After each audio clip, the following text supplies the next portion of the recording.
Drone pengintai Rusia memergoki sekelompok prajurit Ukraina berusaha menyeberangi Krinky lewat sungai. Krinky adalah sebuah desa di perkotaan Oleski, Kherson Rayon, Oblast Kherson. Wilayah ini terletak di tepi timur sungai Dnieper. Kali ini tidak ada yang lolos, usaha musuh sia-sia, demikian keterangan video akun Voenacher 17 Maret.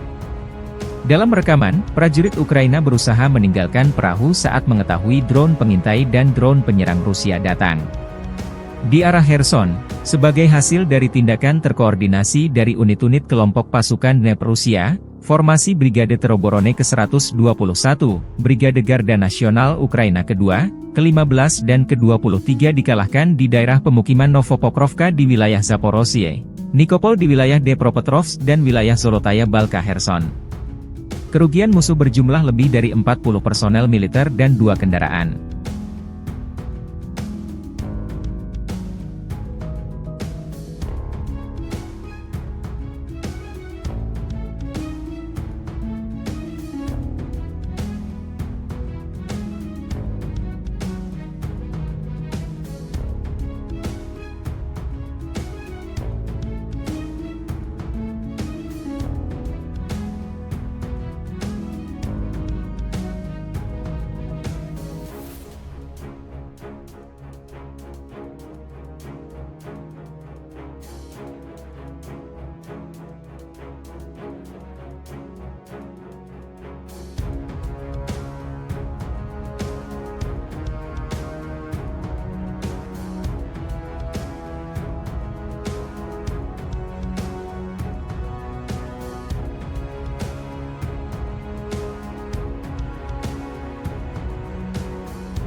Staf Umum Angkatan Bersenjata Ukraina 17 Maret, melansir Rusia kehilangan total 430.740 tentara di Ukraina sejak awal invasi besar-besaran 24 Februari 2022. Jumlah ini termasuk 1.160 korban yang diderita pasukan Rusia dalam sehari terakhir.